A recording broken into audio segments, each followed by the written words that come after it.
Hello everyone. Today we're going to start on Unit 5, Rotation. And as an introduction to rotation, we're going to start with the most common idea in the area of rotation, and that's this idea of torque. And to help us understand this idea of torque a little bit later on, we're going to look at how to hammock responsibly.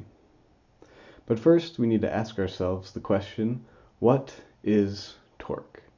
Well, in physics, we represent torque with the Greek letter tau, and it looks like this. It's kind of a funny looking T, tau, and tau represents torque. So if we look at a door, why are the door handles as far away from the hinges as possible? And when you open a door, how do you pull on it to maximize your opening ability? That is, how will you operate the door such that you will need to use as little as force as possible? So why don't you get up to find a door and try this out yourself. When you're at your door, open it up a little bit, and what you're going to do is try and close the door by pushing as close to the hinges as possible. You'll see that it's possible, but it's a little more difficult. Now try and do the same thing, except this time pushing far away from the hinges, close to the door handle. You'll find that between the two, pushing on the door handle, or near the door handle, is a lot easier. So first, we can draw our door. I'm going to draw our door looking at the top down, okay? So I'm going to start by drawing my door like this, a little circle and an X in it. This represents the hinges, or where the door will swing. It's called the axis of rotation. And then of course we need to draw our extended body here, or the door. So the door is going to be swinging around this axis of rotation. So the amount of torque required to get the door moving is a constant value based on how fast we want to close the door and the inertial properties of the door.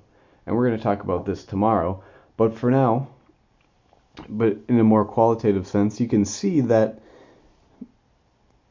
the closer that we applied a force to the hinges, the greater that force was. We had a really, really big force, but a tiny, tiny little distance. And we're going to call that distance R. But when we applied the force on the edge here, so this is a big force, but when we applied a force near the door handle, the force was really, really, really, really small. But our distance from the axis of rotation was really, really big. So when we're looking at torque, these two variables are what's going to come to play. The force required to get it rotating, and how far away we are from the axis of rotation. And that is, in fact, our equation for torque. It's tau is equal to force, and I'm going to add a little subscript onto the force in the perpendicular direction. That little symbol right there, I'll draw it bigger just so you can see. This symbol means perpendicular, or 90 degrees. Okay? And we're going to multiply this by the distance from our axis of rotation. This is our first equation for torque. We're going to learn another one a little later too. Let's just say that the amount of torque required to open the door was 10 Newton meters. By the way, that's the units of torque. It's a Newton meter, but it's not a joule. Not a joule. It's a different type of meter there. Okay. So let's just say the torque required to open the door was 10 Newton meters. We could look at that as, well, the force was really big, so that could have been 100 newtons at a distance of 0.1 meters. So a really, really big force with a really small distance. Or we could look at it the other way, where it was 10 Newton meters to open the door, but it only required a force of 0.1 newtons times 100 meters. Obviously, I wasn't 100 meters away from the axis of rotation, but you get the idea. The further away you are from the axis of rotation, the less force you need to apply. And that's why we find that the door handles are far away from the hinges. It makes it easier for us to open and close the doors. So what if I'm not pushing on the door at exactly 90 degrees? That's where this little perpendicular piece is going to come into play. So let's redraw our door here, a model of our door. Draw it nice and big for you. What happens if we were to apply a force on our door? I'll do it in a different color here. What happens if we were to apply a force on our door at an angle, at a different angle? Well, we have to look at how the different angles affect how we can open and close the door. So let's go back to our door here. So if I need to open my door, it's really easy to just open it when I'm pulling perpendicular to the door. But so perpendicular to the door, let's go 90 degrees and try to open the door by pushing at it at a 90-degree angle from where we were before. That would mean we're pushing on the hinges.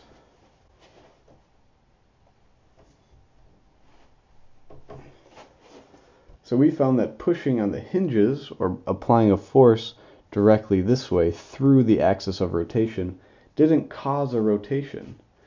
So if let's split this vector into its two components.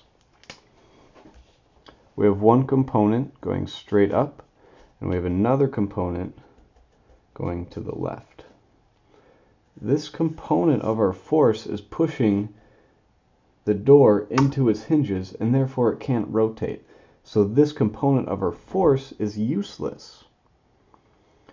So what do we have to do? We have to look at only the perpendicular component of our force, which just happens to be this one. So we're going to have to do, if this is angle theta, we're going to have to do a little bit of trigonometry to figure out just what that force is in the perpendicular direction. And I think it's best to do that with an example. So let's move on to hammocking. So my dad got me a hammock for my college graduation present, and it has been awesome ever since. We've used it camping, we've used it just every day in the summer to hang out outside and read books. A common thing that you may see from time to time is hammock stacking. And this is where people stack hammocks on top of each other 3 to 4 to sometimes even 10 high. At first this looks like it's a lot of fun, but the physicist in me can't ignore the immense amount of torque that you're putting on the tree when you're doing that. So what we're going to do is we're going to calculate the torque on the tree at 1 meter. If we're hammocking, we're going to calculate the torque on the tree at 1 meter and then 0.5 meters and see how much torque we're actually going to save.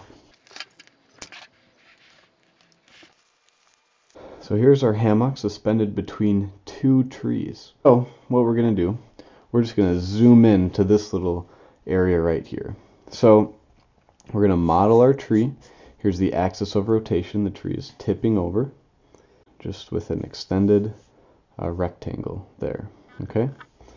And we're going to have a force on this extended rectangle. First we're going to go up here, and we're going to say that our angle, we're going to say that theta is going to be 30 degrees from the horizontal. Okay? So first we're going to go from 1 meter, that's all the way up there, and then we're going to go again from theta, from 0.5 meters. We're going to calculate the difference there. Okay? So our torque equation, remember, we have torque is equal to force, but remember it's the perpendicular force only, times the distance away from our axis of rotation. So what we need to do is we need to draw our triangle here. So we have a force going this way. We're going to call it mg. It's our weight. And we have a component of our force going this way, and we have a component going straight down. Here is theta. If we do SOHCAHTOA, all we care about is this side right here, because this is the side that's going to be pulling perpendicular to the tree. So this side is actually going to be mg, and it's the adjacent side, so it's going to be mg cosine theta.